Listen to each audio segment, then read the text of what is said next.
With the price of housing continuing to go up, many parents are trying to find ways to help their kids get into the housing market. Here to answer a question on that on today's Ask Money Talk, Nicole Ewing, Director of Tax and Estate Planning, joins us now. Nicole, here's the question.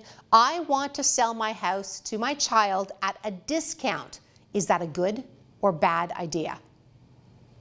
Well, from a tax perspective, it's a nightmare because generally speaking, if I sell a property to non-arm's length person, so to a close family member like my kids, I will be deemed to have sold it for fair market value, regardless of what I actually sold it at. And so from a tax perspective, that means if there's a tax bill due, it's on the fair market value, not on the amount that I actually received from my child. They unfortunately don't get the same treatment from tax perspective. So even though I've paid tax on fair market value, my child's new cost base would be whatever they actually paid. And so if we run through an example, if for example the house is currently worth $1 million, I sell it to my children for $500,000, I'm still going to be taxed on that sale at $1 million. Their new cost base will just be 500,000, meaning if they were to turn around and sell it a year from now, they're going to pay tax on that same $500,000 gain up to $1 million that I've already paid. So from a tax perspective, we're potentially in a situation where we're both paying tax on the same amounts. Now, if it's my principal residence, then I might be able to use my principal residence exemption. I don't need to pay tax. If they're doing the same thing, they don't need to pay tax. So in that situation, it might be all right. But really, we would want to think about here, is it better to just sell to a stranger for fair market value and gift those amounts to my children to buy a house of their choosing? Or do I sell it to them for the fair market value and instead receive that money over up to 5 years, and they can pay me over that period of time, and I only need to realize the gain each year as we go? So potentially reducing the overall tax rate. Okay, well, let's you got into a couple of alternatives at the end there. By the way, it is a good idea to do what that person asked, just not for you or your children, but for the government. They get more tax for them, so maybe that's who it's good for.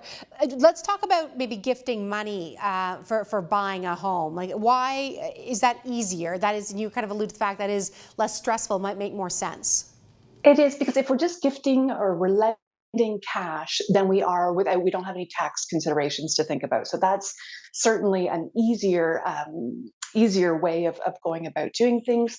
It's also easier if we want to equalize with other children. So, they might want to be buying a home as well, and now we have two children who potentially want the same property. So cash will likely be an easier result there, and ultimately allows your children to choose a home that best suits their needs. So they're not bound by the property that you chose perhaps many years ago, but they're able to choose something that might be most suitable for them. That's a really good point. What about a loan? What about loaning your kids the money?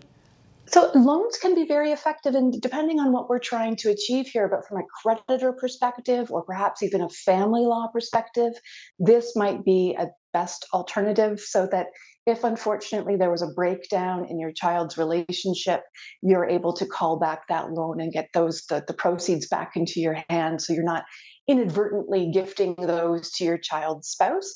So certainly a loan allows you to set the terms of that loan. You might have some interest to include in your filings, but loans can be very effective. But you'd want to make sure that the terms had been thought out, whether or not you're making that loan to your child themselves or to their spouse. You probably want to get some legal advice on that. So as with most things, my recommendation would be to seek out professional help, walk through the options, and see what works best for you in your particular circumstances. Nicole, thanks very much. Great answer. And just a reminder, everybody, if you'd like to ask Money Talk a question, you can send us an email to moneytalk@td.com.